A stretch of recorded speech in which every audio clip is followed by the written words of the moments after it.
It all started just over 12 hours ago. The U.S. moving stealth bombers into Iranian airspace, carrying tens of thousands of pounds worth of bombs, including bunker busters, targeting nuclear sites deep underground. It marked a dramatic escalation in the conflict. After the strikes, the U.S. president gave this warning. There will be either peace or there will be tragedy for Iran far greater than we have witnessed over the last 8 days. Joining us now for an exclusive interview from just north of Tel Aviv is Israel's Deputy Foreign Minister, Sharren Haskel. Thank you so much for joining us, Deputy Minister Haskel. I know it's a very busy time for you in Israel right now, a very stressful one, and the whole world is watching this unfold. One of the big questions, how much damage has there been to the Iranian nuclear facilities? Have you had a chance to look at a battle damage report to see whether they've been seriously damaged, partially destroyed, or completely wiped out? So we are still waiting on the confirmations as well on that. But we know that they have been severely damaged.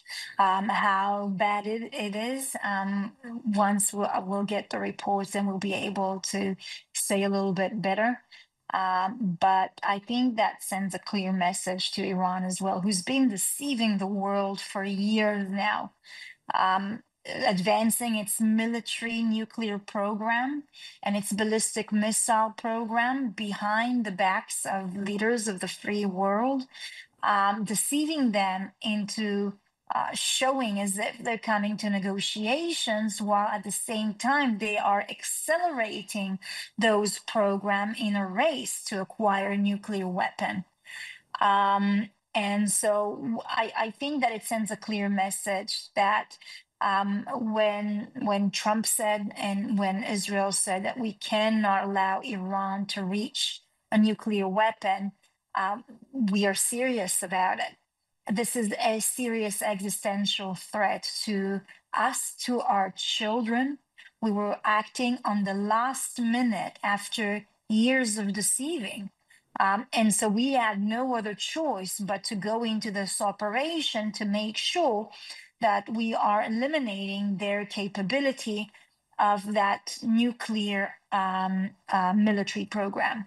Can you walk us through what informed the decision for what was not a retaliatory strike, but essentially a preemptive strike? When you hear that they have enriched it to more than 60%, and you know that it's a matter of days or weeks to enrich it further on, you understand the danger of it. And when you saw that in this nuclear military program, they had enough material for almost 10 bombs, between 9 and 10 bombs.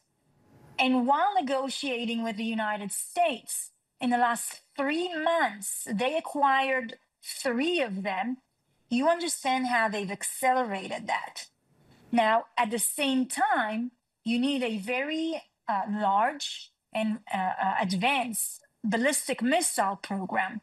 Now, their ballistic missile program have been speeding up to a point where they were in the capability, and they were building a capability to produce 3,000 ballistic missiles a year. It's an exorbitant number. To any country. This is a threat to humanity itself. These are ballistic missiles that could already reach Europe as well. We know they've been used not just by Iran as well, but by other countries.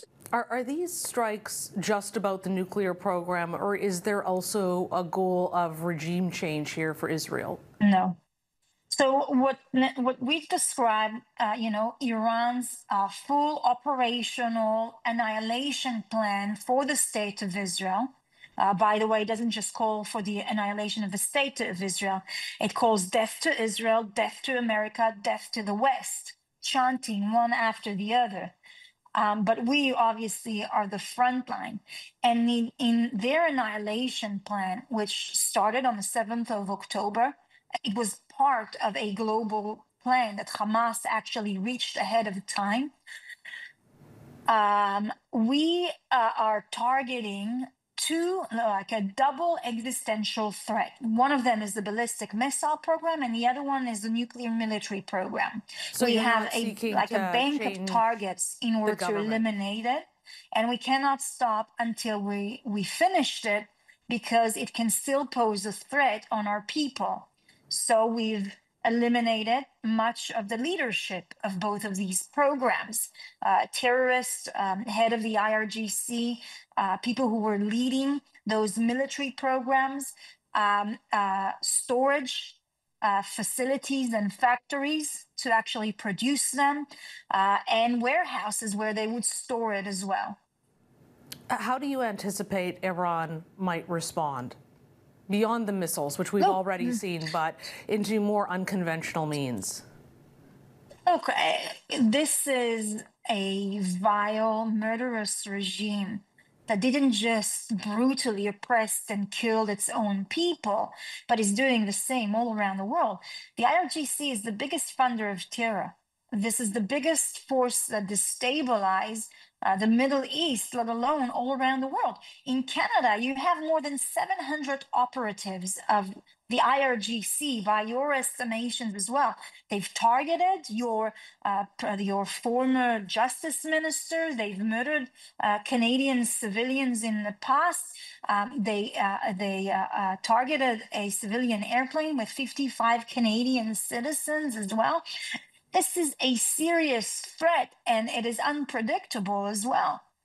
But we are ready. You know, the Israeli people are resilient people. We understand what's at stake. And as much as it is difficult for me, not just as a representative and as a deputy foreign minister, it is difficult for me as a mother of 3 little babies rushing to the shelter when they're bombarding our cities. Their target is civilian population. And you can feel the entire place shaking, you know, in the middle of the night, during the day. It's not easy, but we understand what's at stake. And we understand that what we're doing now is to secure their future, a more peaceful and stable future.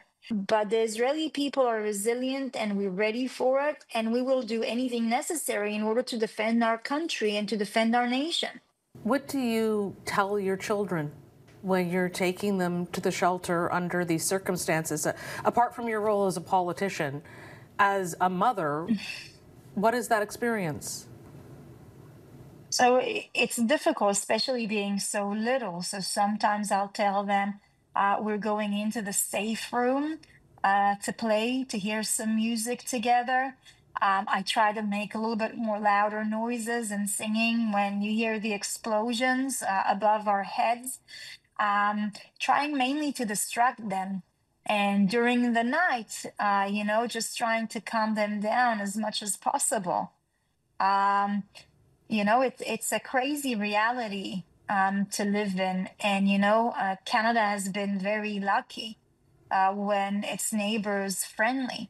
And so when we see what they mean when they call death to Israel, you know, it's you understand how much you actually need to do in order to protect your own little children and their future. Deputy Minister Haskel, thank you so much for joining us today. We appreciate your time. Thank you very much.